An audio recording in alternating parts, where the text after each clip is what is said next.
Hello, and welcome to The Kosh. I'm your host, Timber Smith, and The Kosh is a podcast that spotlights people who've had an association with the Kosh and the surrounding Fox Cities area. Good morning, Kosh listeners. Also, I just want to say that this episode of The Kosh is sponsored by our friends at Sturgeon Spirits Craft Distillery, the Kosh's newest tradition. Kosh listeners, how are we doing today? Let me just say this. I'm excited because you know what? It's starting to feel summery. I'm getting that summer vibe, the summer bug. I want to clean my fishing poles up. I want to go fishing this year. I've got this bad habit that I buy a fishing license every year, but I only go fishing like every 3 years. But you know what? This is that third year. I'm going this year. It's undenied. I will be catfishing. If anybody would like to join me on the bank of the Fox River and do a little catfishing with big poles and bells, please feel free to come join me.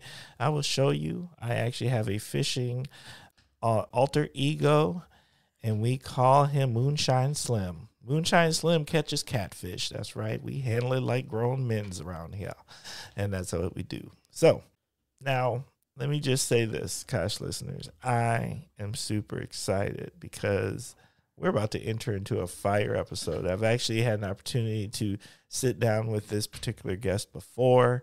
It was a great conversation then, but it was all business then. So now we're about to jump in Kosh style. But before we jump in Kosh style, let me just say this. And Kosh listeners, I think you know what I'm about to say.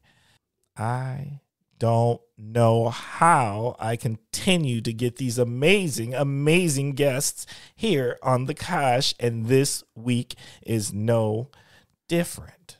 Facts. Without further ado, this week's guest is Jackson Straughan. Did I get that right? Straughan. Yeah. See, I was about to go Straughan. Hey, you know what? That is so funny, but that has been my entire life. Because everyone thinks of Michael Straughan, right? Oh, yeah. Famous NFL football player and TV personality, star, news, whatever, on the Daily Show, whatever it is. Yeah. And so I'm totally used to it. It's totally cool. Well, you know what? If you're going to get mistaken, that's not the worst mistake to happen. Oh, absolutely not. That's pretty good. Yeah. Yeah, because I like him. Me too. He's pretty cool. Yeah. He's a pretty good announcer. He is. Yeah. He tries to keep it pretty relaxed. He does keep it pretty relaxed. He doesn't but, you know, he has a good perspective. He has just a positive vibe about him. I even like him on his talk shows. You know, some people, they do that whole talk show thing, and it's just not really, it doesn't really mix well. Sure. But him with, what was her name? Kelly Ripa? I think so. Yeah. Him and Kelly Ripa were actually pretty good on daytime talk show TV. Yeah. So, okay. Well, Jackson, you ready to jump in? Absolutely. Sweet. Jackson, can you please tell us a little bit about yourself and your association with the Kosh and the surrounding Fox Cities region? Sure. Yeah. So I like to say I'm a Wisconsin implant. Bruh.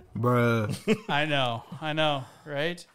So I'm originally from Utah, but I came out to Wisconsin. Bruh. Utah. I know, right?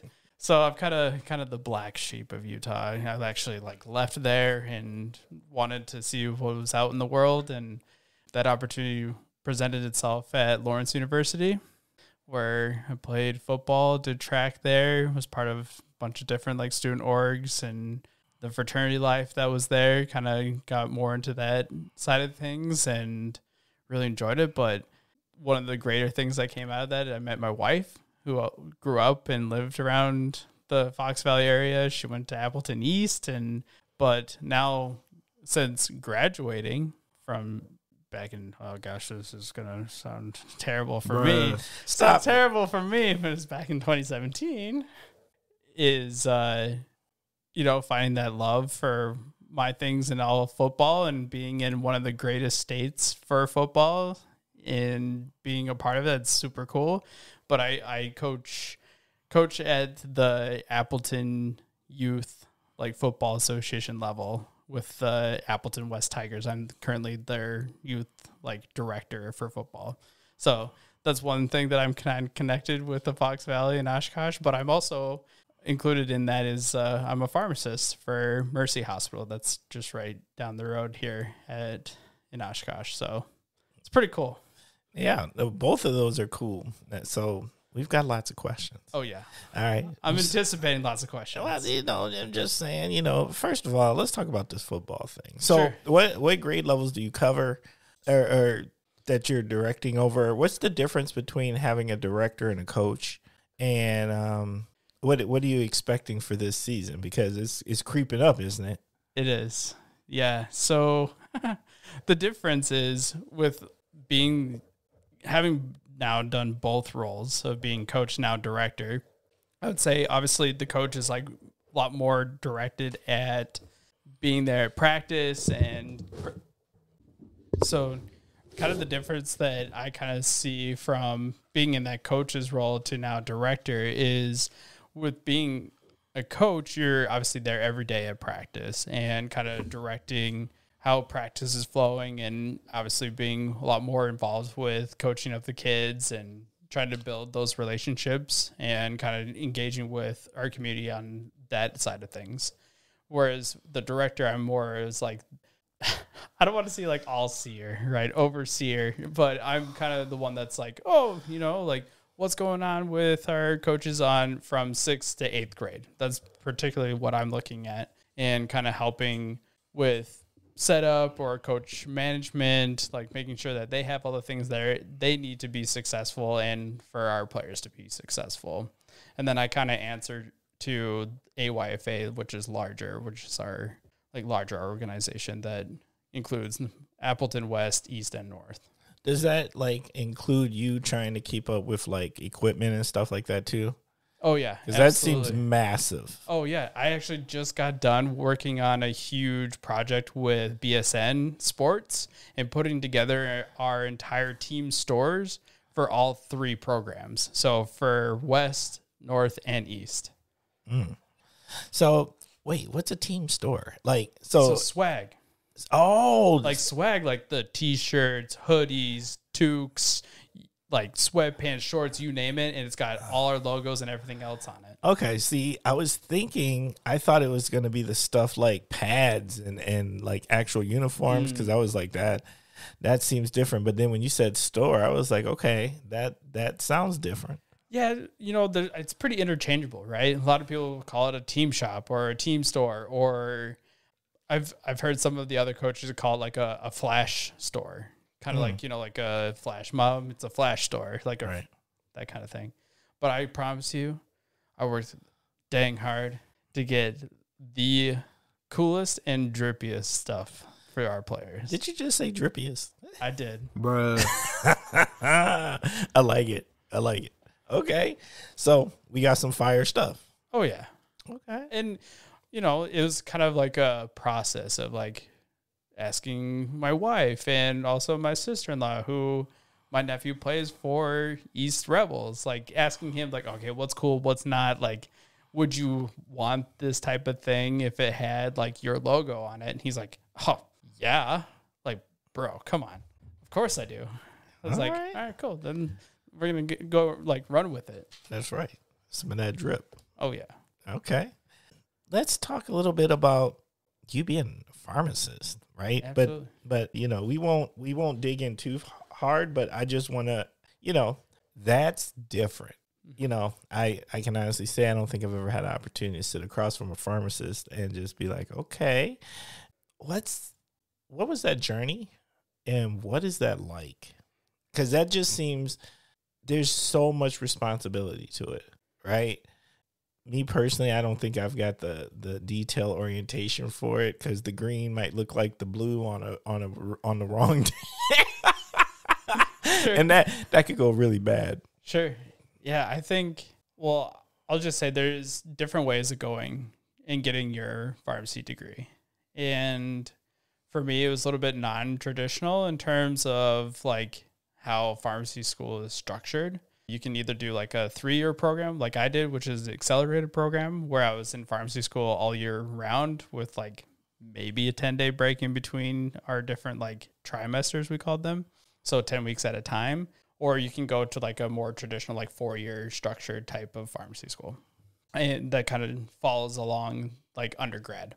Which is interesting now is that has kind of changed is a lot of people that were going into pharmacy school had to get their bachelor's or had to get that 4-year degree. But now that's not the case, where a lot of pharmacy schools will actually accept just your prerequisites. Just as soon as you get those classes done, so you can apply. So you get your gen eds done, and then you can go to pharmacy school? Is that what I'm understanding? Yeah, and there's like particular classes that you have to like focus on in terms of like having chemistry or biochemistry, as well as organic chemistry being part of that. Also, statistics is a huge part of like kind of those prerequisites, but each school has a list of like things that need to be met in order for you to apply. And on top of that, if you want to, a lot of programs will actually require the PCAT, which is much like the pharmacy version of the MCAT. Okay. And so they kind of assess based off that score how likely you are to get accepted, kind of like the ACT, but it's like, heightened. It's the PCAT, and you have to like then apply. All right, it's very focused. When you walk away from that, if you don't get your 4-year, what's that credential? Is it just I'm a pharmacist? Is there a certain credentialing to a pharmacist other than being a pharmacist? Not necessarily, no. So like before, it used to be a bachelor's of pharmacology. You could go that route, but now it's transitioned to a doctorate of pharmacology. Okay. And that's pretty much the national standard. That's what everyone who graduates pharmacy school You're considered doctorate of pharmacology. Correct. Yep. Okay. I mean, that's what I'm kind of asking because I never hear that. I never hear a pharmacist be like, "Well, I've got my doctorate of pharmacology." You would only Bruh. right, exactly. It's just like if you want to be very like pretentious, you could say, "No, I'm Dr. Straughan." That's how you're going to address me. But like any pharmacist that you come across, they're gonna be like, "Please don't call me that." Like, don't ever call me that. They're either gonna like call me by my first name or like or my last name, like Mr. or Mrs. or whatever, right? And so, but the thing is, when you go into academia, that totally changes. Well, yeah. Academia, it always changes. Right. And so, of course, like me addressing my professor, I have to say like Dr. so-and-so. Oh, yeah. No, of course you do. That just makes sense, and it's appropriate for that setting. Yeah. So, like, I would never expect if I were out in like a community like pharmacy setting for someone to say like Dr. Jackson. I'd be like, who are you talking to? I start looking around. Yeah, seriously. Yeah. Oh, you mean the dude behind the counter in a white coat? Okay, I guess that's me. So, what's that job market look like? I mean, I would think there's got to be just a ton of opportunity there. There is.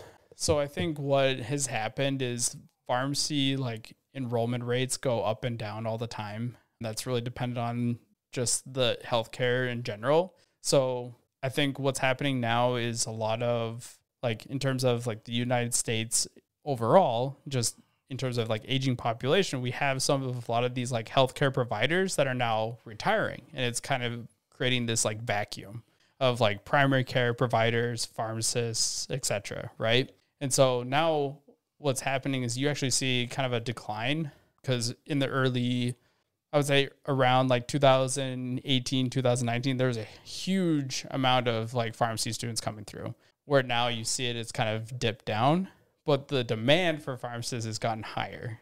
Right. Just because, those spots are kind of needing filled.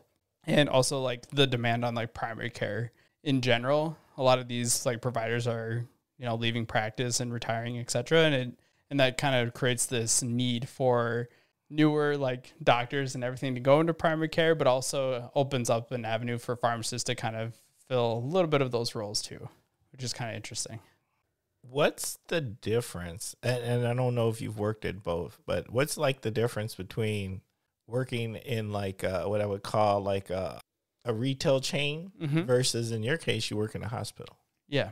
So I've had the fortune of working in both. One on the pharmacy technician side in a retail pharmacy, and also in an independent pharmacy, like retail pharmacy. So not a chain like CVS, Walgreens, etc. Right. That's what I was thinking. Yeah. The difference is like when you're working as like that pharmacy support staff, like a pharmacy technician at those bigger chains, you are basically, I want to equate to like the worker bee. You are doing everything that is necessary to keep that particular day running as smoothly as possible. So whether that's helping patients at the counter, ringing up medications, or like trying to find other like items out on the floor, because a lot of those bigger chains kind of take ownership of their employees or those particular people actually going out on the floor with patients and showing them exactly where items are if they're asked, right? Just, basic customer service. Yeah. Customer service. They're asking you to be part of the team. Right. Yeah. And that's totally understandable. And just having like that basic knowledge where everything is kind of comes along with that. But I would say going from like being that in that technician role and to where I'm at now in like hospital, a lot of those like responsibilities, like pharmacy responsibilities, like filling medications or putting away stock, like when you get shipments in, it takes a lot of time. So I feel like if you want to be a great pharmacy technician or great pharmacist, you have to be really good at finding that balance of priorities and also like quick on like thinking on your feet. Like, okay, our shipment didn't come in or it's 2 hours late. How does that change our day? And you kind of have to pivot right then and there. Oh yeah. And just because people are waiting. You're dealing with true health scenarios. Right. And it can be even compounded even further by like drug shortages or what was kind of happening with like just pharmacy altogether. There's people not like wanting to sign up and actually be employed as like pharmacy support staff or technicians or anything else like that. It wasn't appealing because there's such a high demand on these larger chains, just the sheer amount of prescription volume that they're filling on a day-to-day basis. Like for me in the hospital setting, it's more focused obviously on like inpatient orders, right? And patients that are coming through like our ED doors. So focusing more on those like short-term type of things, not so much like the chronic disease management. So like chronic diseases falling under like diabetes, hypertension, like COPD, asthma, those things kind of fall into that disease management umbrella. Whereas in the hospital setting, we're obviously focused more on the acute and like how in that moment we're going to manage it.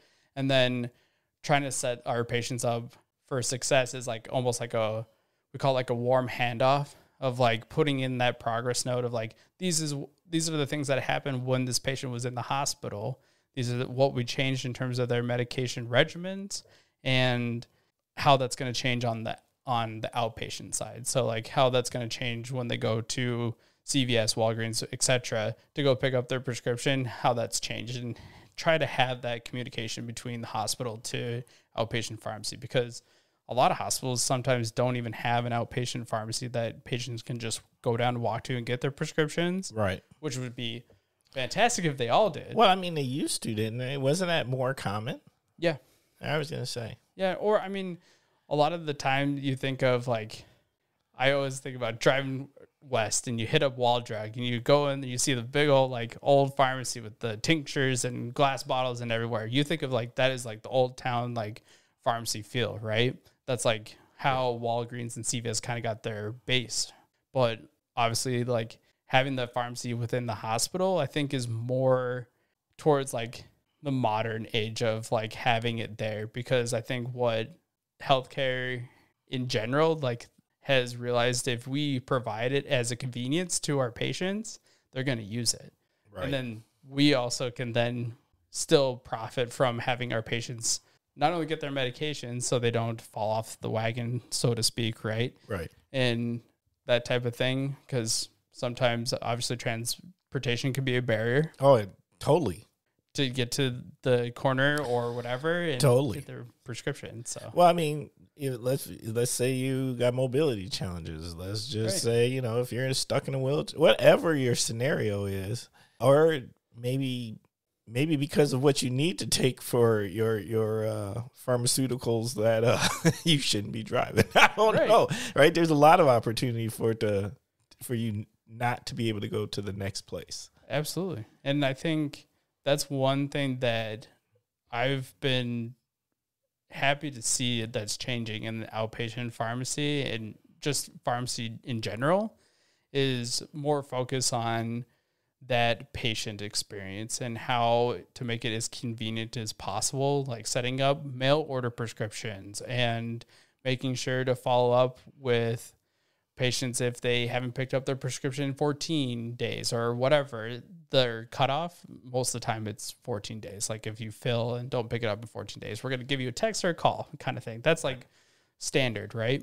But it's just so much more than that, because I think where they're trying to head is having more of that like primary care and point of care testing, which is like point of care testing. Like, you know, you go into the pharmacy, you get your blood pressure checked, right, and the pharmacist kind of talks through it with you. Like, right, oh, based off this reading today, you have an elevated blood pressure. We recommend you start doing like a blood pressure log at home, like, or we can recommend this blood pressure cuff over the counter and you can start doing this and follow up with your primary care provider, like those types of things. Or even like blood glucose checks, checking your blood sugars and making sure that we're within range based off of what medications you're taking. That is all part of things that more like ambulatory care pharmacists will manage a lot of the time, but it can also, it's starting to dip a little bit more into the outpatient, those larger chain type of responsibilities. They're kind of trying to focus more on that aspect of patient care, which is kind of cool. Okay. I'm sorry that I made you do this kind of deep dive because we're coming back to it. Oh, it's okay. But somehow I don't think you're done. Oh, no. I could talk about this all day. All right. But what I want to ask you next is if you weren't doing what you're doing professionally now, what would you like to be doing? Yeah. So I always think about this, like, so just to start off, my dad's a chef. So what? He is. You've been holding out? I have. I'm sorry. Bro. We got to talk about this. Because you just can't randomly hide chefs. I know. That's always the reaction, right? Like you say someone in your family's a chef, like, oh, well, they're going to cook for us, right? Like, I wish. He's out in Utah. I can try to have something like freeze-dried and sent back. You know what I think? I think anytime someone's like, I'm a chef or I know a chef, and like this mischievous smile comes over one's face and they just get to thinking about, man, I could have them make some gourmet tacos and some.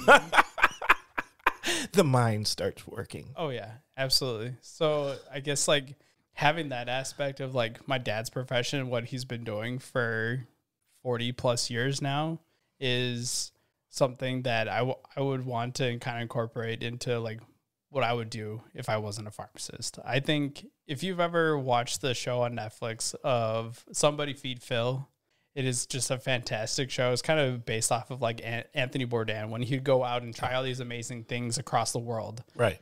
But it's so happy and uplifting, and you just see just the human connection that Phil Rosenthal kind of makes with the people that he meets and just the amazing food he tries. And that's something that I would want, because, I mean, no one could see me right now, but let me tell you, I do not skimp on, those tacos, burgers, fries, whatever, and I'm not afraid to say it either. And I love food, and I think it's because of my dad and his profession that I fell in love with food so much, and having that appreciation for what goes into it, like kind of understanding some of like the chemistry that goes into making things and just the processes that go into it, I think kind of bodes well with what my profession is now. Yeah. And just kind of like that scientific mindset of like, oh, like concoctions and mixing things together in different flavors. And I think having him along with me to go experience like these different foods around the world, and like him kind of like talking about what it went into making it and what makes it so delicious, and me just being the the novice, I guess, the amateur, just kind of like shoving food into my mouth like, this is delicious, and hopefully I don't pass out from a food coma after you're done talking about why it's so delicious. Well, food is kind of a science. It is, like absolutely. The preparation of food. Yeah. Maybe not the eating. Well, I mean, yeah, it is. Yeah, okay, that's fair. That's fair. But I try to keep it simple. Fair. If it tastes good, I'm great. eating it. Yeah. Yeah, that's it. And I'm pretty open to try some things. You know, I ran into too many things that were just like, ooh, that there was bad. There's a couple of things for me. Yeah. Yeah. All right, we're gonna come back to that because we're gonna dig in a little bit. Matter of fact, no, let's just talk about that now. What's on the not list? What have you ran into? Sardines. I can't do it. Oh, you can't do sardines? Can't. I grew up on sardines. Sure. Sardines a Miracle Whip. Okay. You gotta take them and mush them together. That's a good cracker spread. Nah, not about that life. No, I'm sorry. All I right. can't. What else? I mean, sardines, like anchovies, like just those like oiled and like salted like fish. It's really hard for me. Like I can still do like, salmon, halibut, trout, like cod, all those, like that's fine. Great. But when we start getting to like the really fishy things and Right. Not about that I'm life. going to pass. Thanks. Okay. That is fair. You ready to jump into the first segment? Sure. Okay. Let's do it. First segment is called What in the World is Going On With? That's where you start with the phrase what in the world, and then you tell us what's on your mind. Well, pharmacy is on my mind, obviously, as it always is. And I think there's just so many things that people don't realize with today's technology and its in terms of like AI advancements and everything else and how that's going to impact pharmacy in the future. I think it'd be interesting for people to know about, because I think what is happening now, and I experience this in my job now, where I look at different processes and reports of medications that are either kind of missed or like in terms of like their waste, because they're controlled meds and they have to have some sort of waste if there's any remaining. So those are kind of the reports that I do, but it's actually an AI-based algorithm that monitors these different administrations, and when it's pulled from our automated like medication dispense systems, and it kind of monitors different patterns to look for any sort of like discrepancy or if there's any sort of like diversion, like things that aren't supposed to like leave with that closed system. So are you just saying that AI is auditing you? That's what I hear. So that's funny. It's funny that you say AI is auditing me. I am auditing AI. Oh, okay. I'm making sure that the algorithm is working as appropriately as possible. So I'm actually going in and doing a bunch of like deep dives on patients' charts and like figuring out what the process was from like the human perspective, like going through and getting an order, pulling that medication from its dispense like system and then to administration of the patient, and whether or not like that medication based off if it's controlled or not was disposed of appropriately. If it wasn't, or if it wasn't within a certain like timeline that our kind of like our protocol is, then it flags it.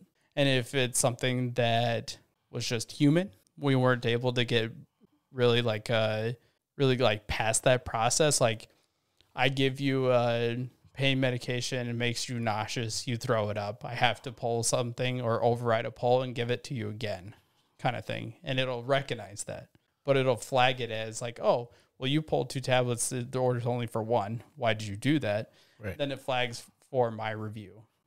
Ah. And just to make sure that it's working appropriately. That is legit. Yeah. Okay. It's really interesting. It took some time for me to really understand like what it's monitoring, what I need to look for, and kind of piece these things together. It's much like a puzzle. So where are we headed with it? Or because you kind of alluded to like, yeah. So I think as this process becomes more mainstream and it becomes more, I guess, appreciated and accepted in a lot of different like healthcare systems and campuses, I think it's going to be a beneficial tool to help not only the pharmacy departments in those like systems, but also from nursing, clinical staff, like support staff perspective, and really focusing on those like what we call Swiss cheese events of like everything that could have gone wrong went wrong right? Like perfectly. Like these are different steps or barriers that were put in place, but were completely bypassed for whatever reason. And so it's kind of interesting. And I think it's really going to minimize that like particular thing from being more, I guess, burdensome on like a health system where they can actually focus more on like the patient care side of things and not have to worry about, oh, did I do this whole process right? And now I have to go back because the pharmacist sent me like a nasty gram, like, hey, you need to go back and like waste this, or you need to go back and chart X, Y, and Z that wasn't on there. So it's like those types of things, which is kind of cool. And I mean, other than AI, there's the whole like pharmacogenomic part of things. So like actually taking your DNA, sequencing it, and kind of making it where we are actually making a medication that fits you. Oh, you particularly. We're headed in that direction? Yeah, already. That's pretty, I don't know. In a way, it's scary, but in a way, it's fantastic, right? Because in some of these cases, you have to take what you have to take, but maybe it doesn't react to your body well. Yeah, well, or without side effect. Absolutely, yeah. That's the goal of it, right? If it is particularly made to you, you should have minimal to no side effects, because medication as they're designed now is just like a catch-all. It's an umbrella for that particular disease state or particular treatment, but it's going to get even more and more precise, which is really cool. No, that's a good point. When you say the word catch-all, I've never thought of it that way, but that's true, right? So that's the reason that nothing's being specifically made for you and your genetics. It's being made to take care of said medical condition, but your body, it can react all sorts of ways. Absolutely. It makes a lot of sense. Well, and it just gets more complex when you add more things on. So a lot of times we call that polypharmacy or compounding prescribing, of like when I give you something, you get a side effect for it, and your doctor prescribes you a medication to manage that side effect. But that medication also has side effects. And you can kind of see how it builds on each other. Oh, and yeah. It gets a lot more complicated once you start adding on, 5, 6, 10, 12 medications on a patient's list. Heck yeah. I know people who take a lot of meds, and it's like, it gets so tricky because you end up taking meds for the meds that you're taking, because this med pushed this too far this way. So then you got to take a med to push this far this way. And while you're taking both of those meds, something else goes, hey, now I need this. And so you've got to take this to take care of that. And that just seems like it's just it can go bonkers. Yeah. You start with like one pill and you could end up on 15. Mm-hmm. So I don't know. All right. What in the world is going on with is, and I had two of them, so I'm trying to decide which one I'm going to go with, but I think I know which one I'm going to go with for now. What in the world is going on with Kristi Noem, governor of South Dakota, who told the story about how she shot her dog, her puppy, who, as she put it, was untrainable. And it's like, oh my God. And now, and she put it in her book, right? And she's supposed to be one of, if not, or was, I don't know if that's still the case now that this is being circled around all across media, kind of the top candidate for VP for one of our presidential candidates.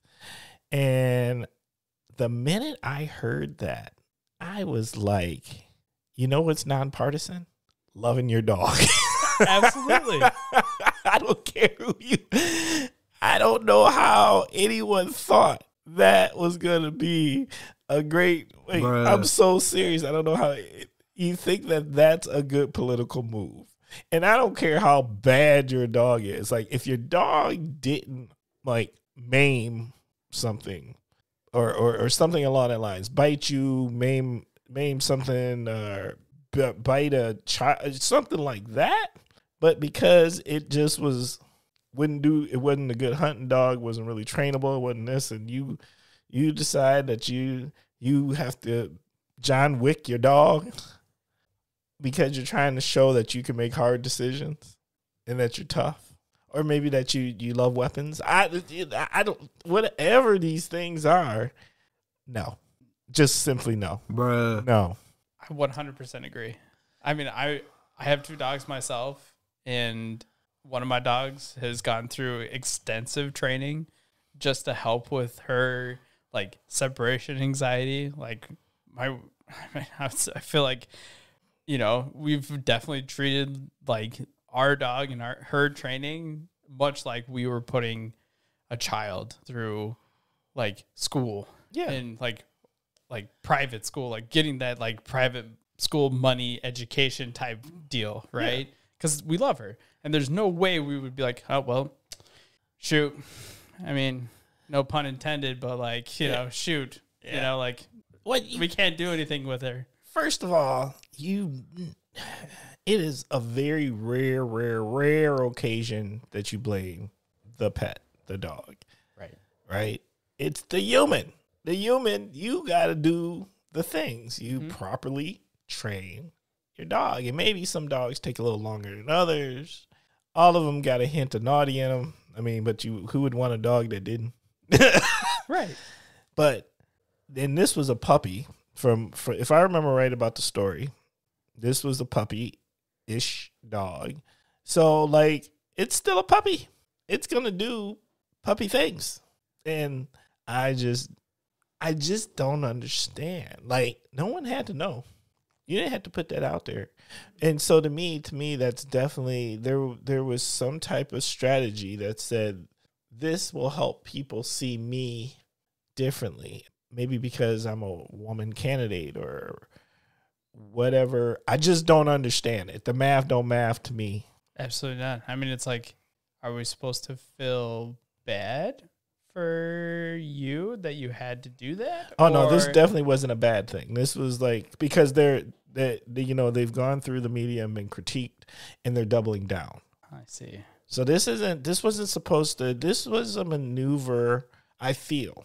My assumption is it feels like a maneuver to show strength, actually. But I think I just think that's a bad hand to play. Yeah, absolutely. I mean, I'm sure a lot of like people that live in rural areas where they've come across like an animal that was in distress and they had to like do the humane thing, then yeah, I totally understand that. But like a puppy, really? Your puppy. Not a puppy. Your puppy. Yeah, there's no way. I mean, I would go to arms for sure. There's no way you're touching my dog. Like, that's just on some different. Right. So that whole scenario of whatever it is, okay, I'm gonna put that out there. Kosh listeners, if you got feelings, words, or whatever on this, please, call in, leave us a message. We'll play this and re-talk about this. You can hit us at 920-385-5073. All right.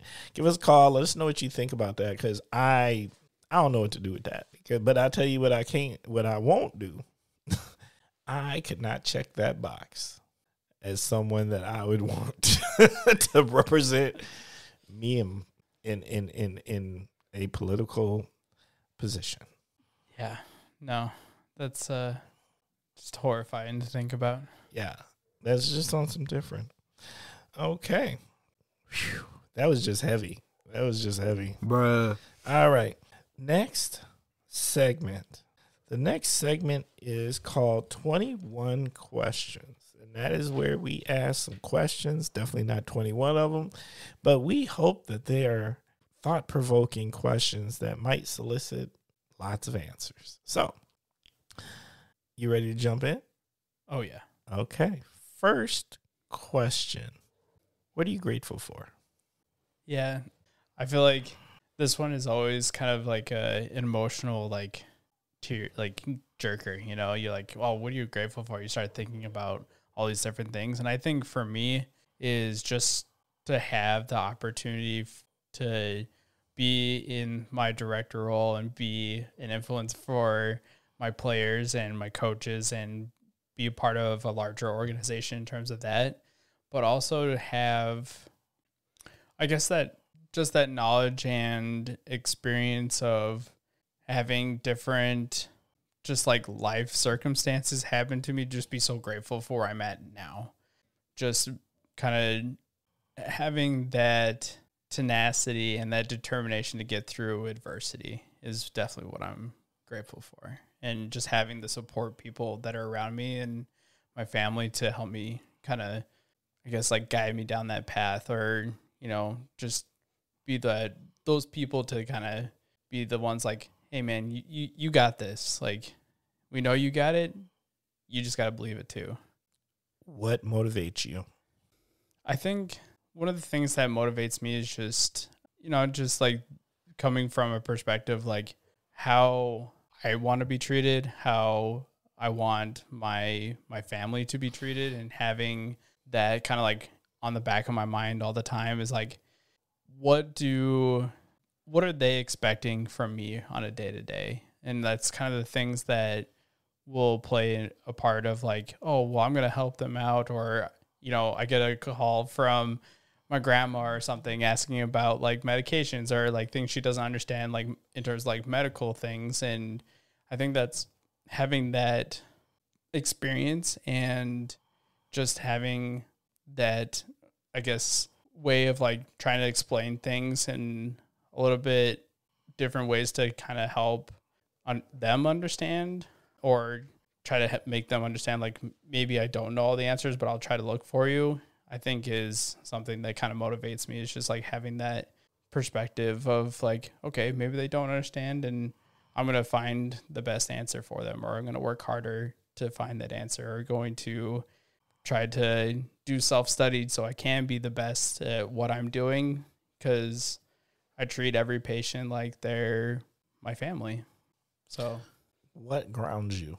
Well, first and foremost, I would say my wife. She's the one in my life that grounds me the most. She's by far my better half, but she also is the one that is always encouraging me to go out there and try different things and try to like find those opportunities to be good to myself and do like self-care things. Because sometimes the world of being a youth football director and a pharmacist at the same time can lead to some crazy feelings, for sure. 0 to 100 some days. Oh, I can imagine. What does success look like? I would say success at the end of the day for me is knowing that I put forth 100% of what I can give in terms of at work or at home, or if it was just I had the opportunity to call a friend that I hadn't talked to for a long time and it turned out to be a really great conversation, I would consider that a success. Like, you still are making things within your life that are meaningful and things that you have compassion for and you're able to achieve that and do something surrounded around that, and you go to bed happy, or you can go right to sleep.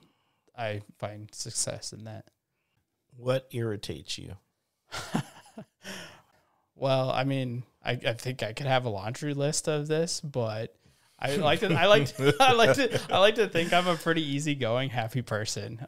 I think the thing that irritates me is just sometimes being in a role or position where there's only so much I can do to make a change, or I know that me being maybe newer in a role, I don't have as much clout or voice, where that suggestion or like this little change might not go, you know, as far as I wanted to, or things that I wish could change. Is like that time aspect of it. Sometimes I like to go, you know, 100 miles, like let's go, let's change it kind of thing. But obviously there's a lot more processes or steps leading up to that. And I have to take a step back, like, okay, I just need to chill, Jackson. It's going to be okay. We'll get there. What scares you? I think what scares me is the thought of like getting to that point in my career where I know that I'm going to have to take a step back and not be at like the forefront of like being involved with like a lot of like patient care, or just getting to that point where I can't do as many things as I've enjoyed doing. I think that's what scares me. It's just like that time aspect of slowing down. Like, what am I going to do with that time? That kind of thing. I know it's a little bit deeper of an answer, but it was just like, what scares you? And it's like the first thing that came to my mind. What recharges your soul?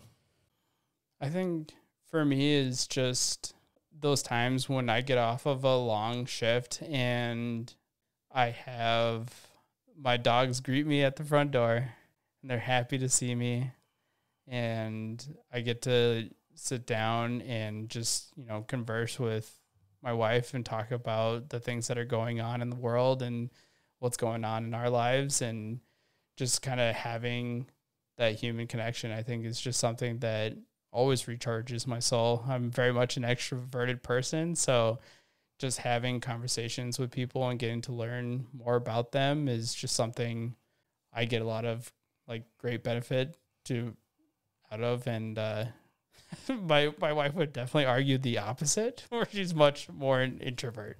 So we're pretty much a yin yang kind of pair there. How do you define love? I think for me, like they talk about like the different like love languages, right? Like physical touch, affirmations, or gifts, that kind of thing. For me, I think love is a good balance of those, but also making the time and the effort to recognize the people in your life of what those love languages are for them, and taking note of that and making sure that those feelings and those like, I guess like above and beyond things that you can do on a daily basis that make them feel loved and appreciated is kind of what I would kind of explain or think of. Last question. What is the most memorable life lesson you've learned from a parent, guardian, or mentor? Sure. I would say one of the greatest like lessons I've learned is from my mom, and her being a school teacher is just having that appreciation for loving to learn.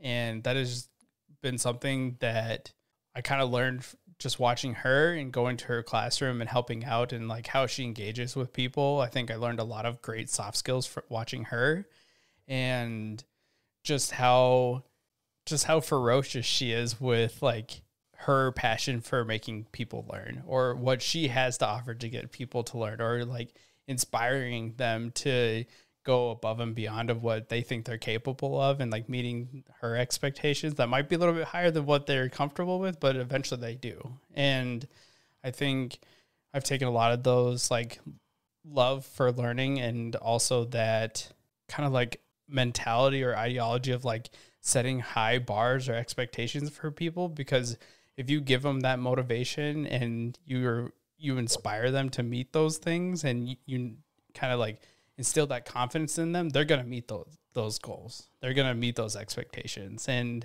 I've just seen it in the 25 years that my mom's been teaching. I just continue to see these like standards of her doing these things consistently over and over time. And so she must be doing something right. And that's something that I learned from her. And so I just hope that I can kind of continue that in the things that I'm doing. You have survived 21 questions. Yes. All right. Next segment is called word association. So I'm going to say some words. You're going to tell us what comes to your mind. We're going to talk about it a little bit. Sure. We have a tradition here on the Kosh. We start with the same word every time. This is the word of unity, the word of family, the word of happiness, the word of peace and joy. That word is food.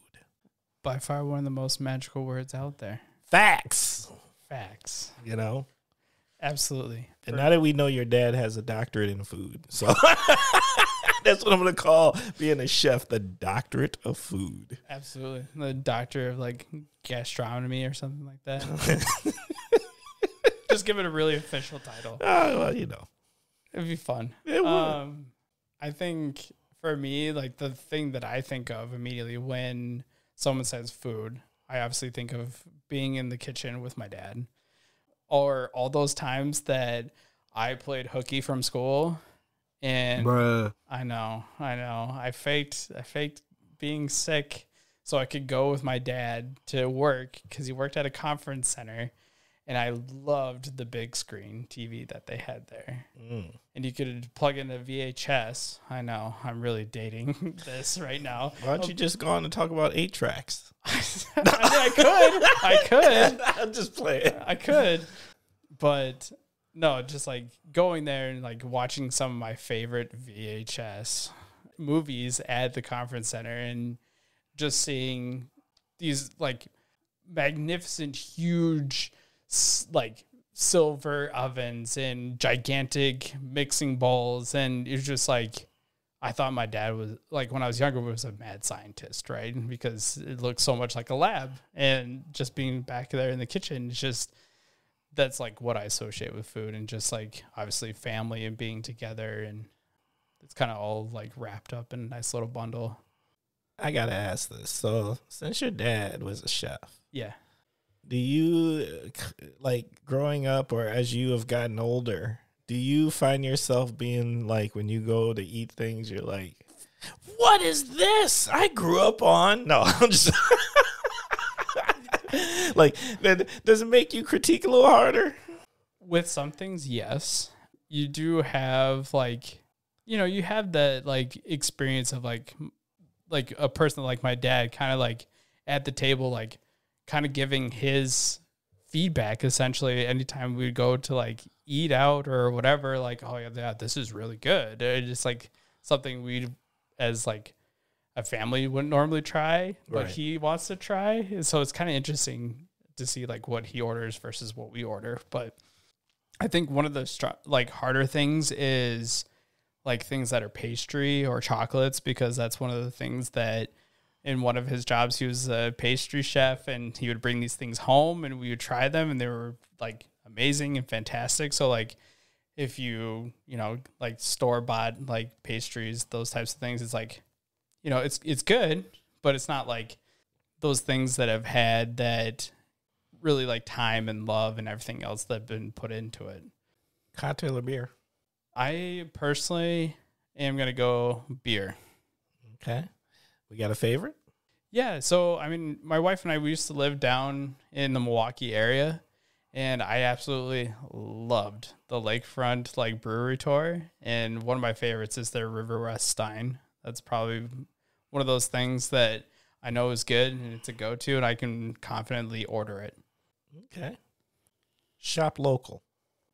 To be honest with you, so the people are gonna laugh at me, but there is no Aldi stores out in Utah. What? Yeah, Bruh. none whatsoever. So when I came to Wisconsin and started actually like grocery shopping, I thought Aldi was the coolest shit ever. Bruh. Well, you know what? It kind of is in a lot of ways. It is. Okay, but try to imagine this, right? You've never seen an Aldi in your entire life, and you finally have that first experience. Right. And you're just like, holy crap, this is awesome. Like, it's not only like set up really nicely for people to go through, but also it's like really great prices for all the things that you're getting. Yes. Why not? Like, it's like those types of things. Do you know, the thing is Aldi's, like, I'm a huge Aldi's fan, right? But for a long time, Aldi's had a stigma associated with it, where if you were like, we shop at Aldi's, people look at you like, you shop at Aldi's? And so there was totally what I would call a socioeconomic stigma to Aldi's, because people did know that shopping at Aldi's was cheaper just because of, how they did things and, to bring costs down. And I'm not going to lie, the quarter for the cart is the most ingenious thing ever. because you can't tell me. I've watched people I feel walk 2 blocks to return a cart for a quarter. It's true. They want that quarter back. And it's ingenious that they figured out it only costs a quarter to make somebody walk across a snowstormed parking lot to be able to return this because they want their quarter back. Anyway, there's definitely me and my wife have always shopped at Aldi's. But I do remember a time where we tell people you should totally check out Aldi's, and people kind of look at you a little bit with some side eye or a little bit with their nose turned up, Aldi's. Right. Isn't that the grocery store? Yeah, that's exactly what it is, with really good things and affordable prices. You should check it out. Right. And they provide things that are just as good, or if not better than name brand things. Oh, facts. I like a lot of their brands. Absolutely. You're going to go into that, what do they call it? There's a whole bunch of Facebook pages on Aldi, here today or gone tomorrow type items. You're just you're gonna walk down that aisle and you're gonna see something and you're gonna get it because you're oh yeah, I mean, why not? I mean, I could use another plant mister or or plastic pitcher for the patio set or whatever, Right. Yeah, no, I don't. Well, that's an old stigma. Now Aldi's has got to be one of the busiest. Aldi's now is a WWF event. Sure. Yeah, I would 100% agree with that. Because when you go into Aldi's, it's packed. And people are trying to get what they got to get. People don't. You know what I do like about Aldi's? There's not a lot of lollygagging to me. It's purposeful grocery shopping.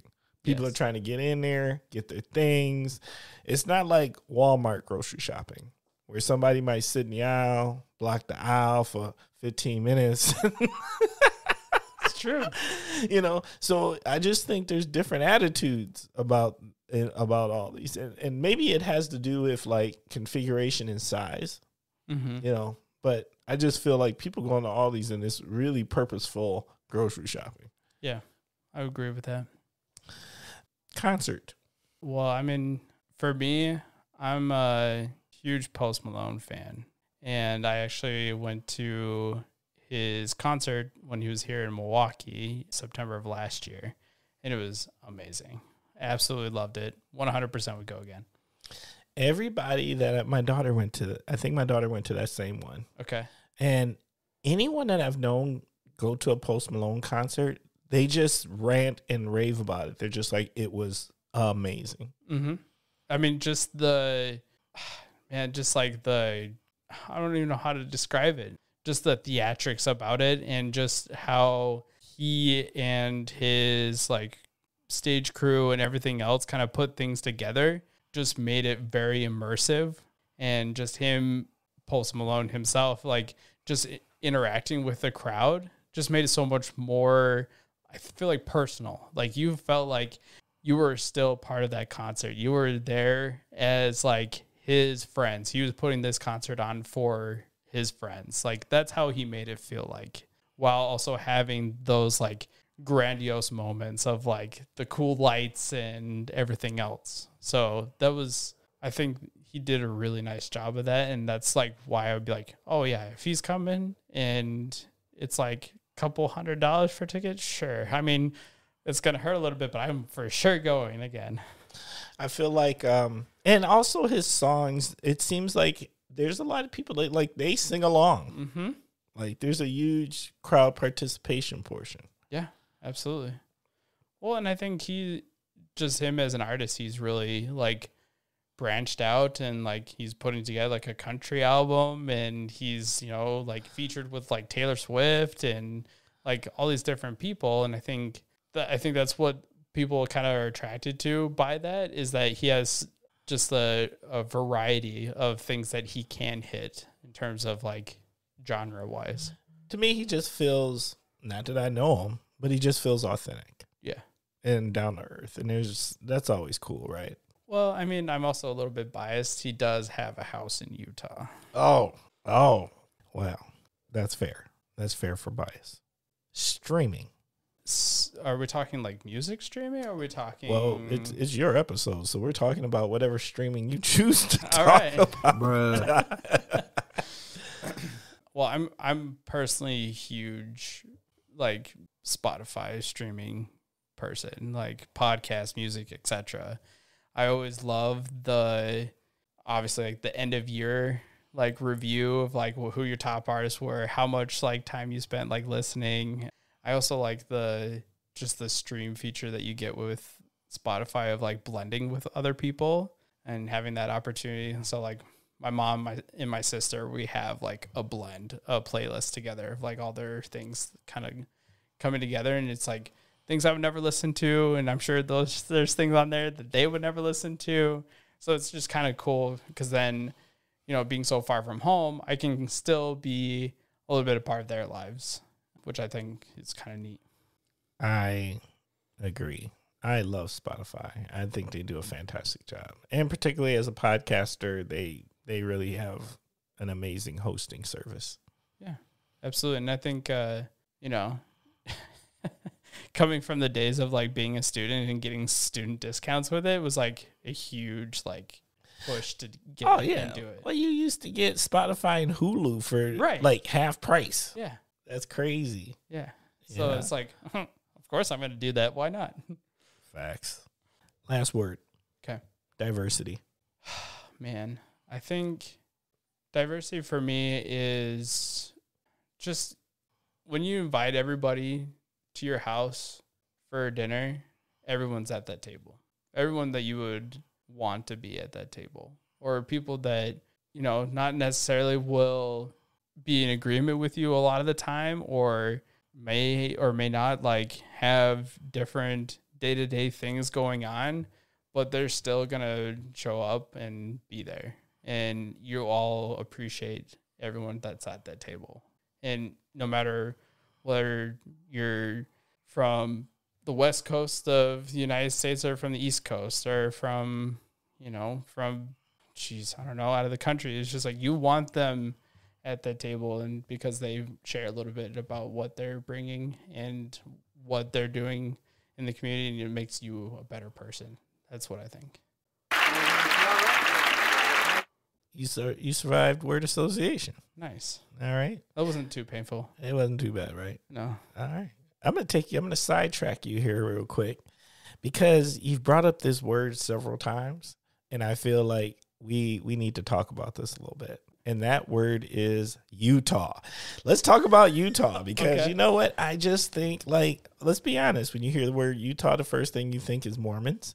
Yep. And, like, I feel like Utah is this weird, polygamy and Mormons is actually the first things you think about, at least the first things I think about when I hear Utah. And so what don't we understand about Utah? What are we getting right about Utah? What is it like being from Utah? Because I know the culture is very different, and I have a short story about that, where there was a position that we had when I worked at the university. We had a position, and I'm not going to say what the position was, but we hired an individual from Utah, and they came and they moved here for that position. Mm-hmm. And all they did, they were here maybe, I want to say like, and it was a big move. It was a big position. We were super excited.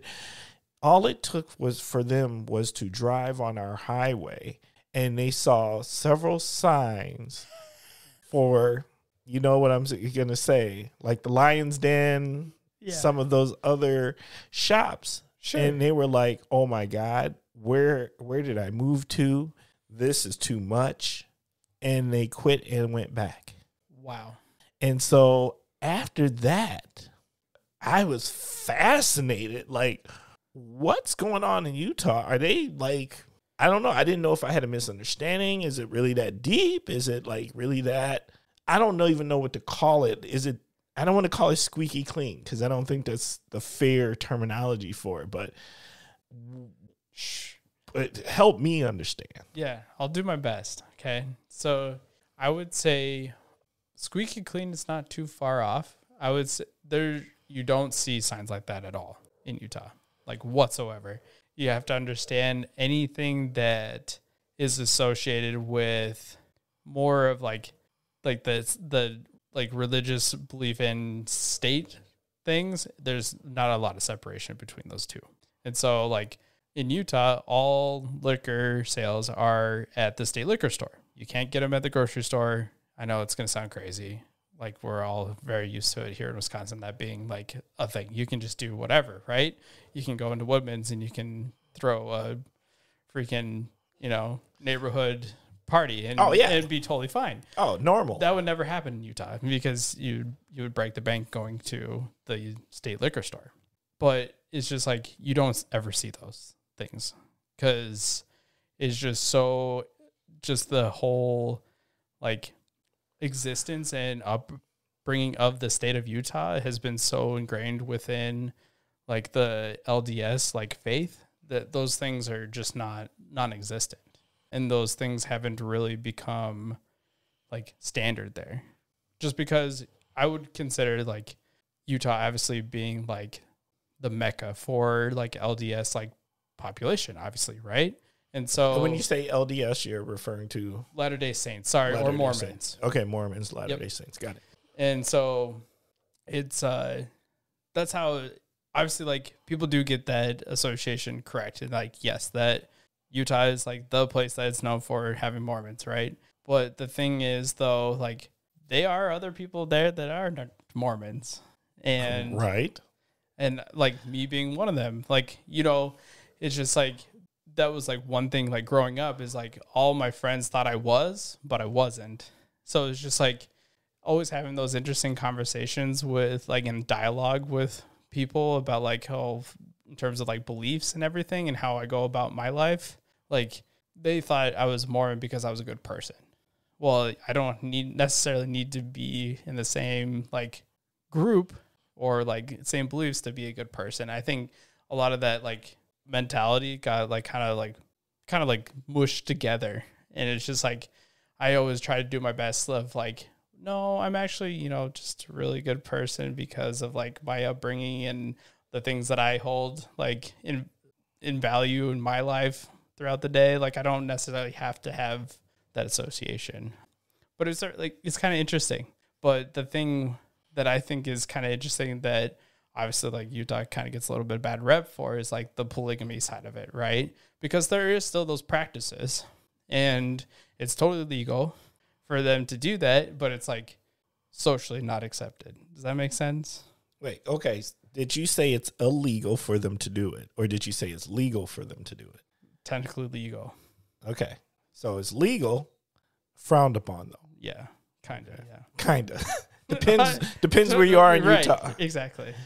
But the thing is though, like I personally know like people that practice that lifestyle and have had fantastic interactions with them, and just like I think we're quick to judge, right? And right. We don't have those like we don't give enough like time to like understand like where they're coming from or like how they got to that particular situation, or if it was a situation, it was just like how they came into this world, and that's how what they know.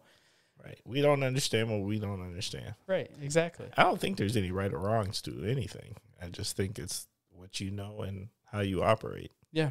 And I think, or no wrongs in that category. I just think, Yeah. And I think that's like one thing that I got a lot when I came out here. Like, oh, you must be Mormon because you came from Utah. Like, well, not really. But, it's just trying to like answer those questions based off of like what I knew about like Mormonism and everything else, and just try to explain it to other people is always kind of difficult because I don't know because enough. You weren't Mormon, right? I didn't have enough to like explain it. So how was your transition to Wisconsin? Oh, I loved Wisconsin when I came out for my recruiting visit. I absolutely fell in love with it because for me it was almost like I discovered this like extroverted like gold mine, right? I feel like that's one thing that I really appreciate about Wisconsin. Every single person that I interacted with on that visit was just so kind and nice and willing to like, I don't know, just give me the time of day and talk with me, try to learn, like know more about me and just made me feel very welcome, and it felt very much like a home atmosphere. And that's like not, I don't want to like say it's not like standard in like in Utah, but like it's not, it's just a different pace of living in Wisconsin than it is in Utah. And I think people are a little bit more, I don't know, like willing and open to like say, hey, like, how's it going? Or like those types of things, which, you know, make a difference. And when you live somewhere else and you then come here and you learn those things and you get to experience it, you're like, oh yeah, this is really nice. Facts. Okay. Next segment is called The Kosh Hidden Gems. This is your opportunity to share a hidden gem with us. It doesn't have to be here in the Kosh, but it could be something that you think a lot of people know about, but maybe they don't know some details, or maybe it's something you don't think a lot of people know about. What is your hidden gem? That's a tough one. I say that one of like what I think about in terms of like a hidden gem is probably like, does it have to be like a place? It could be anything, right? Yeah, it's your hidden gem. So it can be anything. Okay. I don't know. I would say I guess it's not so like hidden gem, but like the opportunities for anyone that are like younger kids that absolutely love like playing instruments, like string instruments, is like having that, like the Lawrence Academy or LISO, they call it like LISO, is like Lawrence Institute for String Orchestra. And I think the things that they're doing in terms of their youth programs and providing those concerts and different recitals for the community is really cool, because I think that's another piece. Like we say, like food is where we can all kind of like join in at the table, but I feel like having that music component is also part of that, and where we can all enjoy it. We can all kind of connect on a human level with that. And I think for me, that's a hidden gem because I'm personally invested in it, with like my nephew being part of those things, and just like seeing how much confidence it gives him and the friends and different people that he connects with on that level is just really cool. And I feel like that's something that a lot of us are missing. And whether or not you played an instrument or whatever, but like, it's just having that experience of humility, of like recognizing that, you know, you're going to sound terrible when you start off with a string instrument or whatever, and getting more into it and becoming successful takes time, and just it teaches a lot of great life lessons. And I think once people kind of see more of those things happen and they can find real appreciation for it, and there's a lot of opportunities not only in Oshkosh and the Fox Valley to like experience it on more of like a professional type level too. That's a unique hidden gem, and you're the first one ever mentioned that before. That's pretty good. Thanks. Yeah. Okay. So at this time, I think we're going to take a small commercial break. Did you know there are children in the Fox Valley in need of hearing aids, but their parents struggle to provide them because of lack of insurance or high copays? I am Juliette Sturkins, audiologist and board member of Here in the Fox Cities, and proud that this small local nonprofit organization has helped fund hearing aids for some 30 kids. Your donation would help more children hear. Visit hereinthefoxcities.org to learn more and to see their smiles. Every child deserves to hear. All right. And we are back. So our next segment is my favorite segment of the Kosh. I get excited just even thinking about it because there is nothing better than a good story. So Kosh listeners, you know that means it is now story time. Oh, before we jump into story time, let me just say this. Matter of fact, you know what? I'm going to take a moment for story time and tell a quick story.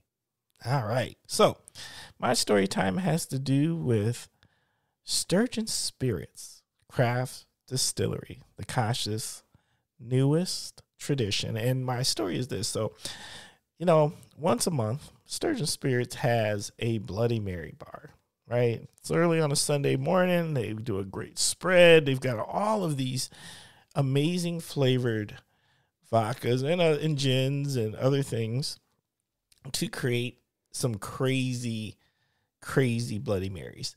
And in my case, I did something with some Chipotle vodka, with some horseradish vodka, with a homemade Bloody Mary mix that was green, along with every condiment that I could possibly squeeze into a glass. It made this just amazing, tasty yumminess, along with, and y'all done heard me say this before, you are Kosh listeners, an amazing bacon sandwich from Z's. If you don't know about that bacon sandwich, y'all, I keep telling you, there's nothing better. Grab your bacon sandwich, head to Sturgeon Spirits. But, so, they had them there for the Bloody Mary bar. So I was like, oh my God, Bloody Mary? Bacon sandwich? I'm sitting in there, and I was warned, okay, this is my first time going to it. They're like, Timber, this place is packed. It's going to be packed, Timber. It's going to be packed. I was like, all right, I'm still coming, all right?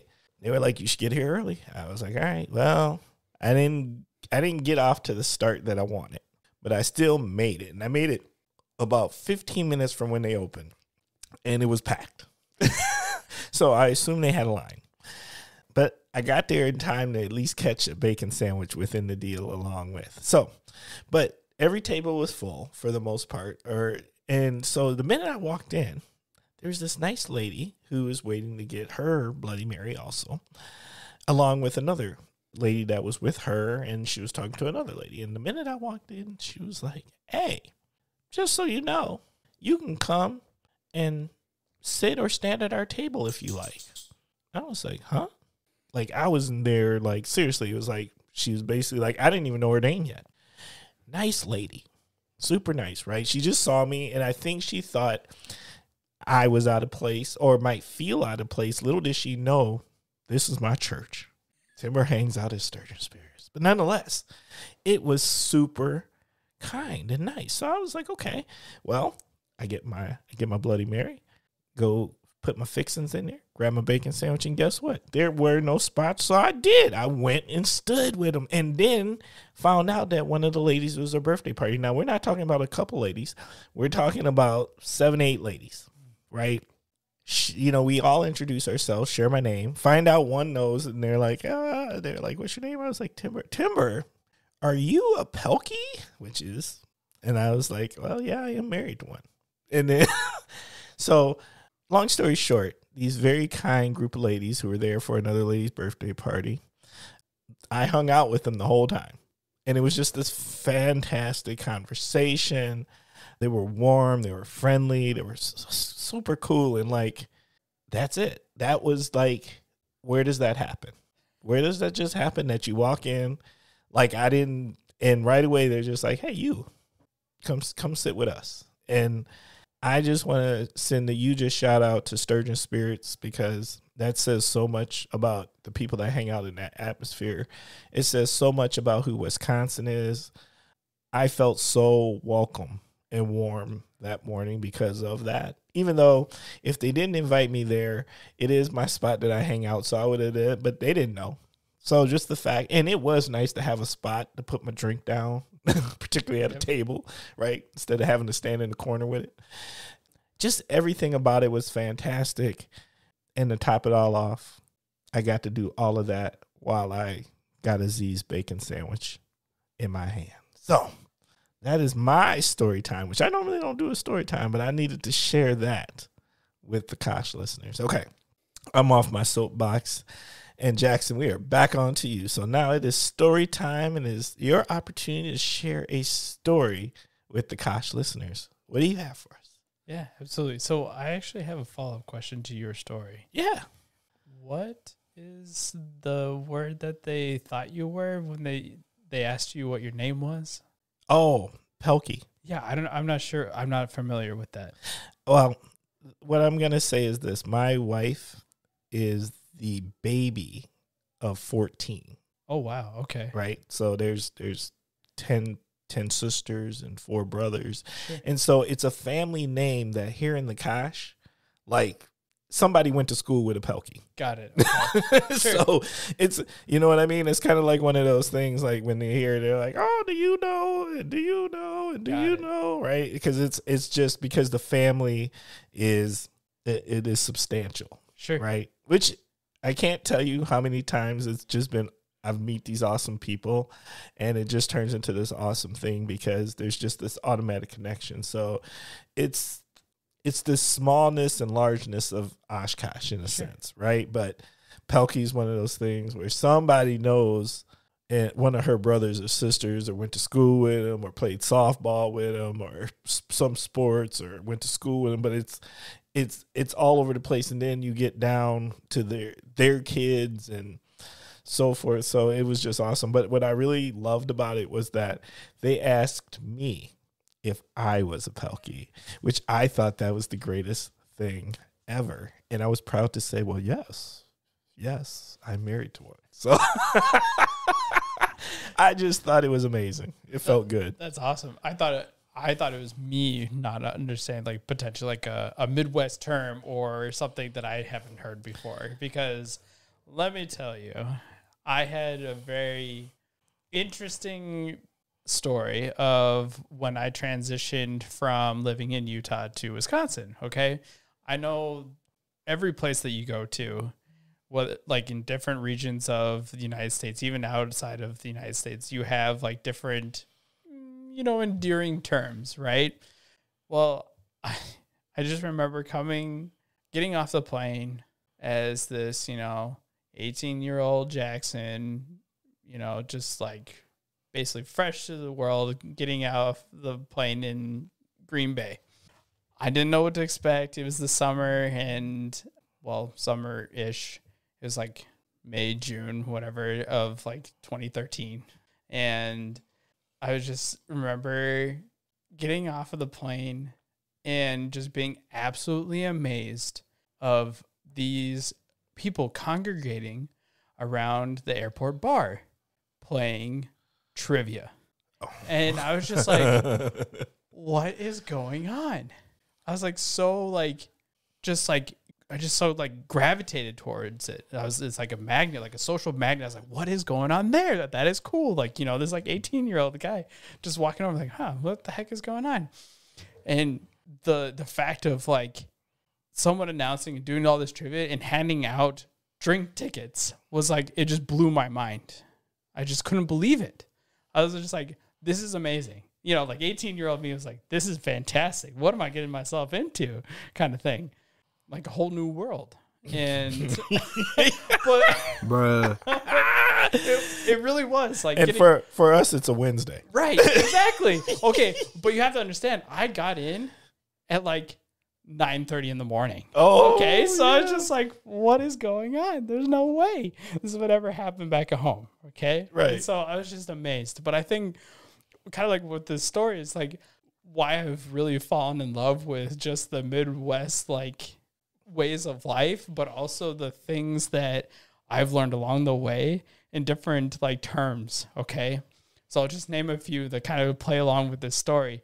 Is just when I got off the plane and I was trying to find my way around to like get to like luggage, like baggage claim, whatever, like trying to find signs, and it's a pretty small airport, right, in Green Bay. And so I just asked one of the nice like employees at the airport, like, hey, like I'm just trying to like meet up with my ride so I can go do my recruiting visit. Do you mind like pointing me like, oh yeah, sure, hon. Like you just keep on going down and you're just gonna have a fantastic time. You betcha, like kind of thing. And I was just like, I had to like stop and think of like what she just said to me, and I like kind of process. I'm like, okay, all right. So like some of those things could like you see on like TV or like watching like you got a you betcha. Yeah, I did 100%. I didn't expect it, and I did, and so I was like, okay, so like a lot of these things are like true. I was like, okay, awesome. Like, okay, this is really cool, and it's just like it further got to the point where like I finally got on campus and was like going and doing my tour or whatever, but was like on the ride down, like talking about like where things were placed within the Fox Valley in terms of, like from campus at Lawrence, like where I was like coming to visit. And the guy that I was riding with, he's like, oh, you know, like the grocery store or whatever it's about a horse a piece in terms of like where you're going. I was like, I'm sorry, what did you just say? Bruh. And I was just like so like amused. I was like, I'm really sorry, but you're gonna have to explain this to me. What does that mean? Like, I've never heard anyone ever say that before. And he's just like trying to explain it to me. And he's like, well, it's like, you know, when two things are about the same apart, or like it's kind of equal. It's about a horse apiece. Like you could go either way. I was like, oh, okay, now I understand it. So like, I'm just kind of telling the story of like my first impressions of like stepping fresh off the plane into Wisconsin, getting that full immersion of like Wisconsin like type things and Midwest things. And it's just like what I came to really appreciate. And now my wife kind of like, since I've been here since basically 2013, is like how she says that I kind of pick up on some of like those like Wisconsin kind of things. Like it just like slips out kind of like saying those types of things, or I'll let the occasional like big kind of like slip in there sometimes. And that wasn't like part of like my vernacular when I first came here. And so it's kind of interesting like how people will adapt to like where they're living and the people that you interact with. And I think that's the beauty of it too, is like these are totally subconscious things that I do on a daily basis. And then my wife will point it out to me. She's just like, you just said that. Like, are you feeling okay? She like kind of looks at me like, are you feeling okay? Let me ask some of these questions. Like in Utah, did y'all say bubblers or water fountains? So it's a drinking fountain. Drinking fountain. Okay. Pop or soda? Soda. Okay. Well, soda is said here too. More than pop was really more Southern Illinois. Sure. Okay. Those are just some of those Yeah. terms like you. Yeah, absolutely. Yeah, I mean, just it was even like with the bubbler instance, it was just like, I'm sorry, what is a bubbler? Right. And people look at me like,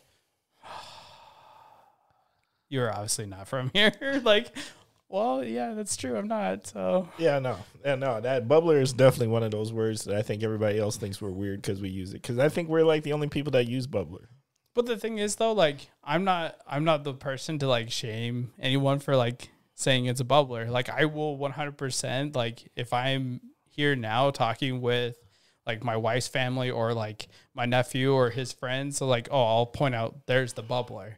I won't say drinking fountain. Like I make that switch in my head. It's kind of interesting. Like, oh, the bubbler's over there, because I know if I say it that way, they're gonna immediately know what I'm talking about. Right. If I say drinking fountain, they're gonna be like, what?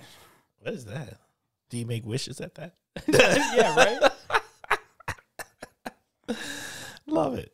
So yeah, that's my story of like me slowly assimilating into Wisconsin lifestyle. Coming over Wisconsinite little by little, huh? Oh yeah, absolutely. I think just that, like I was kind of mentioning, that home feel that you get when you're here, totally intoxicating, right? For someone who's like 100% extrovert, you're like, oh yes, you feel energized and you can like go out and you know that you're going to say like, hey, how's it going? Kind of thing, no matter where you go. Bucks or Utah Jazz? Don't put me in that position. Hey, look, I got it. Look, inquiring minds want to know. I had to ask, especially, Okay. you know. I will 100% both, like support both. Okay, I that's was, fair. I was sad for the Bucks versus the Pacers. I mean, I had a little hope, okay, just a little, but I was also being kind of realistic about it. I'm a true fan. Look, it ain't real until it's done. Fair. True to it. Fair. True to it. All right. Football team. Where's your football team? Do you have one? Well, of course you do, because you are a football playing coach. So, 100%. all right, what's the football team? Green Bay Packers all It the way. is. Okay. I just got to check these. Growing up, it wasn't always the case. All right. Because Utah, we don't have an NFL team. That's why I was curious. So for like growing up, I was really more on like the San Diego Chargers side of things Okay. and the Broncos. All right. That's fair. That's fair. All right. Well, because if I don't ask, somebody out there is going to say, so Timber, you're discriminating against baseball. We got a baseball team? Yeah, the Brewers. All right. You are acclimated in. Mm-hmm. All right. Jackson, you true blue. Time for the next segment, the big segment, the important segment. Let's go.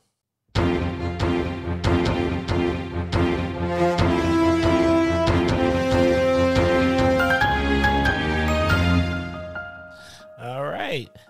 It is now time for Topic of the Week. Topic of the Week is chosen by our guests 99.9% of the time. This week is no different. Jackson, what is our topic of the week? I'm going to say our topic of the week is, I thought about this, now I'm blanking, is the patient perspective. The patient perspective. Mm-hmm. Let's go. I'm loving this. All right, let's do that. Bruh. Okay.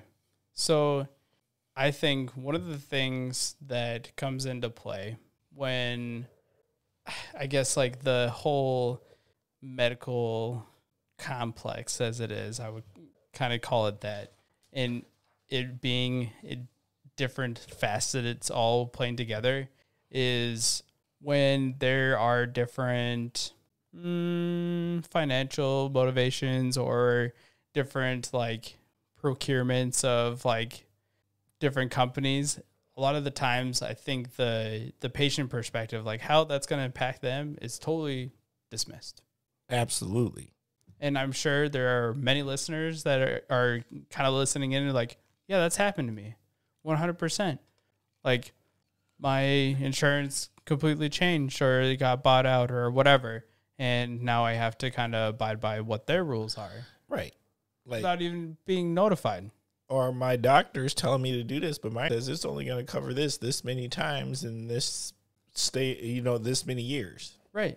And I think what I'm kind of like the weekly topic is like that patient perspective is like so important, is that you as a patient, you as a listener, you have every right to question every test, every like decision that your medical provider is doing, including me as a pharmacist. Absolutely. I'm not excluded from that, but it's just like, I think some people kind of get intimidated by that. Like they're the experts and I can't really have that say. But I think when people start like pushing those boundaries a little bit, they benefit from it. And those medical professionals or whoever are going to really appreciate it. And they're like, they'll most likely accept that. I think what happens is you don't know what you don't know, right? So you may want to ask, you don't even know what to ask. Right. Right. And so I think that's where people get stuck, right? Because at the end of the day, what no one typically wants to do is look dumb. Right. So you're thinking in your mind, you're thinking, I don't know about that. I don't know if I need another this or another scan of that or this, that, or another. Or this. I don't know if that math don't quite math to me. But yet you don't even know how or what to ask to like really question it. Yeah. You know what I mean? And I think what is really nice is if you open up with those open questions, right? So like closed questions are yes, no. Like, did I put my socks on today? Yes or no? Yes, I put my socks on today. But if you do more of those open-ended questions and say like, hey, whoever the healthcare provider is, would you be open to explaining kind of the processes and your thought process throughout our visit today? Or what things can I expect from doing this test? Or what can I expect with going down this path?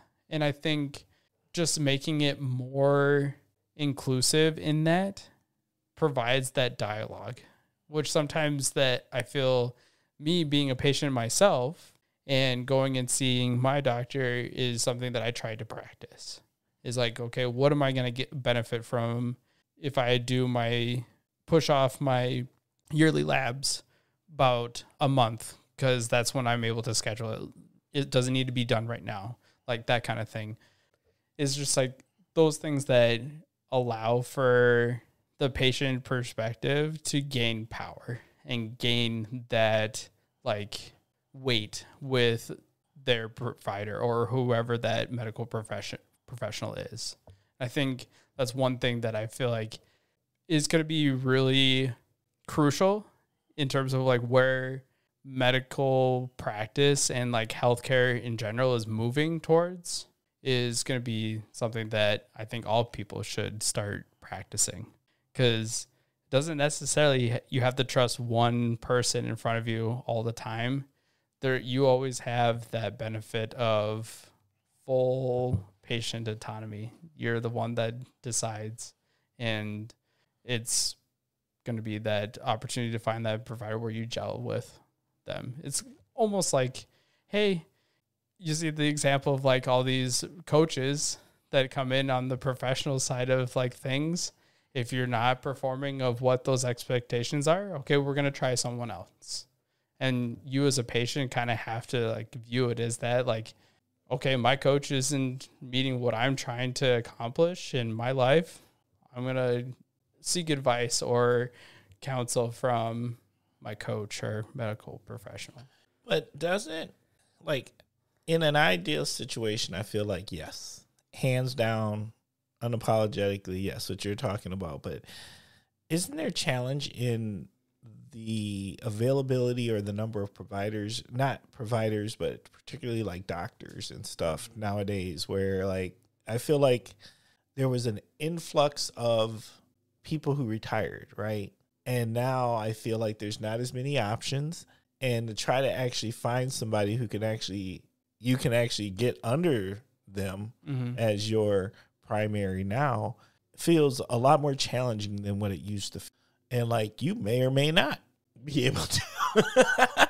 And then there's a lot of, and insurance only makes it that much more complex. Absolutely. Right? Because if you can stay in network, you definitely want to stay in network. And, you know, and then the infamous, just when you think, I feel like insurance is the equivalent of one of the greatest wrestling monologues of all time, and that is, just when you think you have all the answers, I change all the questions, which is the equivalent of just when I found the provider I like, or the primary doctor I like, the insurance switches it all, and now I got to go look for new primary. Yeah. I mean, it's true. And that's the fact that happens to millions of people every year. And what I think is kind of interesting is like from a patient perspective, you have options of other healthcare professionals taking on some of those primary care, like physician roles, like pharmacists. They're starting to get more of like that provider status. Like in Wisconsin, that's a huge push right now in terms of like legislative things that like Pharmacy Society of Wisconsin is trying to do, is try to get provider status within Wisconsin. And that basically allows for more of those like point of care test things that I kind of mentioned earlier on in the episode of, you know, that disease management and not having to go into that doctor all the time, or just having those like video chats or visits with a pharmacist to help out with those types of things, and then kind of report back to the primary care provider, etc., which is kind of interesting from like a patient perspective. Those medical professionals can have privileges with a physician to actually prescribe medications and help those patients, so they don't have to come in to like the urgent care or the emergency room to get those things taken care of. And that just obviously saves patients more money, saves the whole system more money when those things are prevented.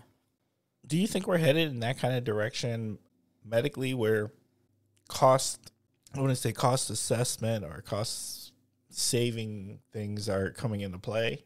And I don't mean for I don't mean for the insurance companies. I actually mean for the actual patients. Yeah, I believe so. I think that's one thing that was kind of really taught to us in pharmacy school, and some of the things that we were doing in our rotations and our different labs is like, how do we be an advocate for our patients and make that patient experience more beneficial and work for them? How can we be those advocates? And because one of the things is that pharmacists are one of the most trusted healthcare professionals in the entire United States. And that's because the pharmacists are so accessible, because you can go into CVS, Walgreens, whatever, they're everywhere, right?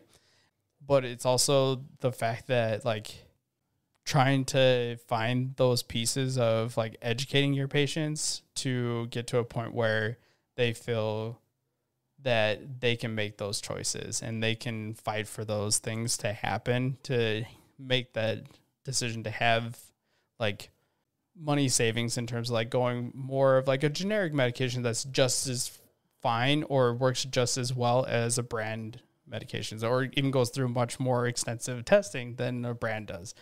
It's like those types of things that allow for the patient experience to become more cohesive and more efficient, and allow for healthcare in general start to focus more on that patient savings, or like try to find things that like insurance will dig their claws into, where it's going to be like more on the prevention side of like medicine versus like we call it like the more acute management.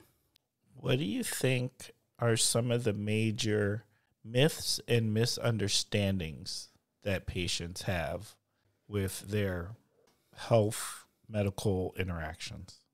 Yeah. Even pharmacy interactions. Yeah, I think like one of the things is like is when you go in and your medication isn't covered by insurance or it's requiring a prior authorization.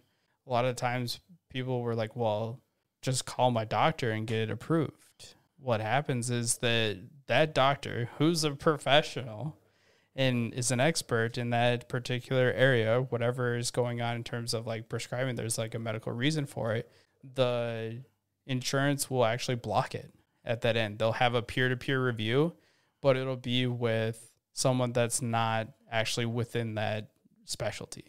And they'll say, well, have they tried X, Y, and Z in order for this eventually to be approved? And so it's like those types of things. I think people think it's just a quick and easy thing, right? Just have the pharmacy call the provider and approve it.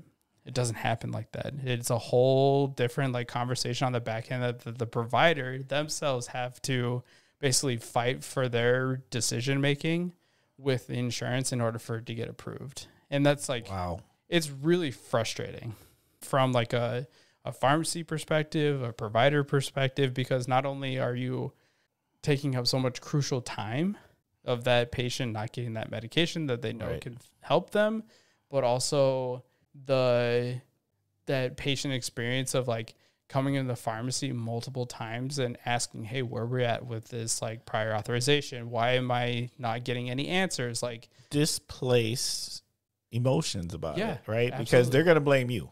Yep. Yeah. And that's like one thing that I've learned in working within like the pharmacy world as it is to just have patience, right?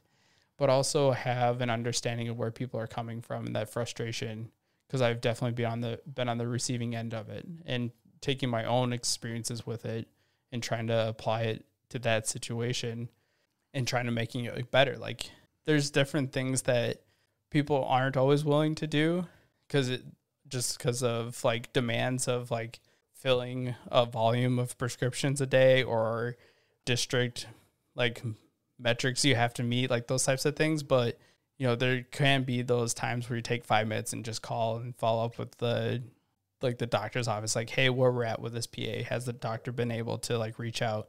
And now with a lot of these insurances, they'll actually do like a just electronic like approval type process, or that eventually needs like phone follow-up, or they just can send an automatic denial, which can be really frustrating too. And so sometimes there's that communication gap too between provider, pharmacy, or whatever, and patient that doesn't always get communicated. And I think that's one thing that I think patients in general can understand is like, it's okay to be consistent and start asking more of like, hey, like where we're at with this, like, it's been this long. Is there potentially other options that my insurance wants to cover?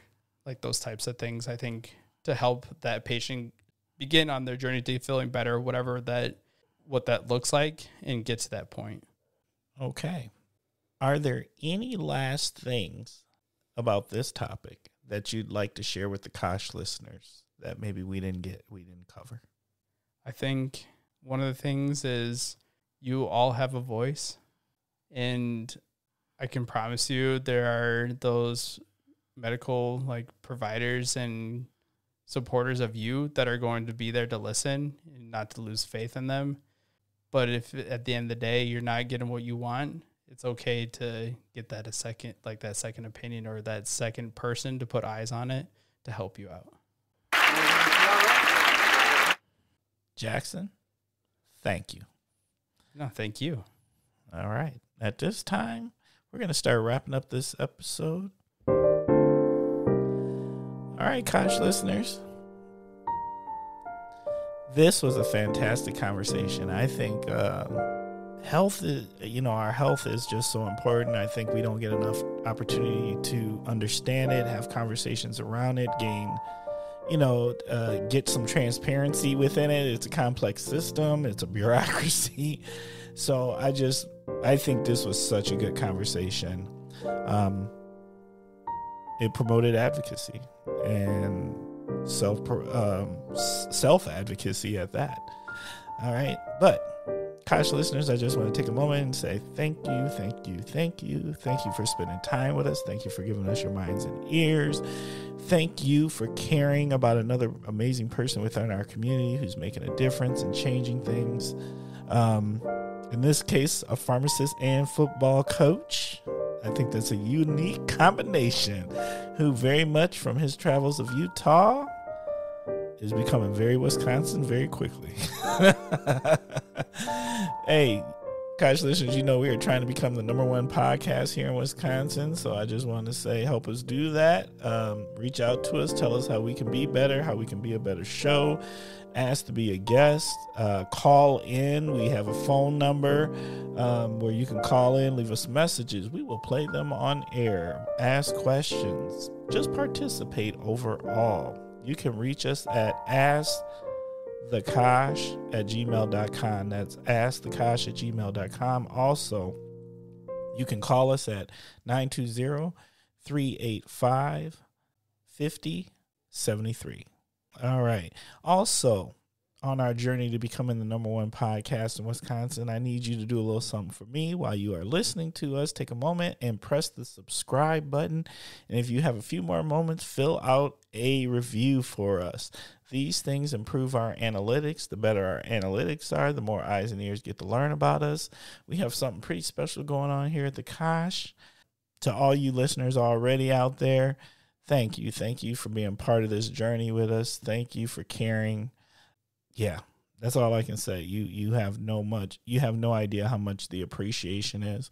And I just want you to know that truly amazing connections happen every day through this podcast, where people learn about each other, partner with each other, learn from each other. So there's just really amazing things going on here. And we continue to hope to make a difference here. Now, on to the real business in hand, the stuff that's truly important. Like, it is shout out time. So Jackson, who we shouting out? Yeah, so I just want to shout out to all my coaches that have allowed me to form into the man and person that I am today, to care and have that compassion and dedication to the things that I love, and so grateful for the opportunity to be a pharmacist and to be the director for a youth football program. And I just want to shout out to all those people that have supported me through that, and especially my wife and my family. All right. Okay, got a few shout outs here. I want to send a shout out to Barb Luring. You know what? I always kid, I get the opportunity to work with amazing community members all the time. And, sometimes we're doing some pretty active, intense things to make things better. And I give some time so people want to return a favor. And I always say I work for food. So Barb made me this amazing. I said, Barb, what's your specialty? She says, Timber, my specialty is salads. I said, salads? I didn't even know how to feel about that. But you guess what? Barb made me this salad, and it was off the charts. It was the fanciest doggone salad. I ate on it for 3 days and shared with my wife. It had also smoked salmon was in it. I can't even get into it. It was that serious. So I just want to say, if you don't think salad can be an experience, yes, it can. And thank you, Barb, for giving one to me.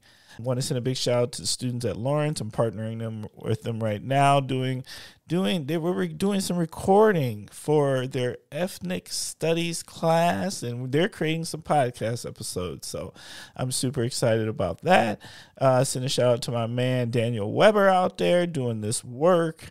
Special shout out to Spencer and Doug over at Sunken Paddle. Every time I run into y'all, man, y'all are fire. If you don't know about Sunken Paddle, you need to go have some of those ciders. Those ciders are amazing and fire. As a matter of fact, you know what, Jackson, I'm going to put you on because you need to grab the wife and go to Sunken Paddle. If you didn't know, the Kosh has a winery. All right. And you can go sit down there on a Saturday and you can sample in their list, which is about 15, and it's a good time. That sounds like a fantastic time. It's not what you think. You're going to be surprised, but it is perfect in how it is done. So I want to send a special shout out to them. And then, of course, want to send a special shout out again to the what I want to call the Sturgeon Spirit ladies who allowed me to sit at their table. Thank y'all. Y'all are a fun bunch. Can't stress that enough. And last but never least, want to send a very special shout out to the wife who continues to allow me to make this podcast in her house. So it is amazing. We do great things here. So, Jackson, there is one thing left for you to do, and that is this. You got 3 choices. 3 choices are this. Choice 1, share some parting words of wisdom with the Kosh listeners. Choice 2, tell us, what would yourself today tell 13-year-old Jackson? Choice 3, well, it's all of the above. You always got to have option C is like all of the above, so you could do both. What would you like to do? Okay. I'm going to do all the above because I'm just that kind of person. Facts. And I'm going to say parting wisdom is don't ever discount like the people behind the counter not being your greatest advocate. Love that. That went hard. All right. You wrapped that up fast. Absolutely. And I would, like if I was going to tell myself, like 13-year-old self, what to do. Yeah. Trust that person behind the counter.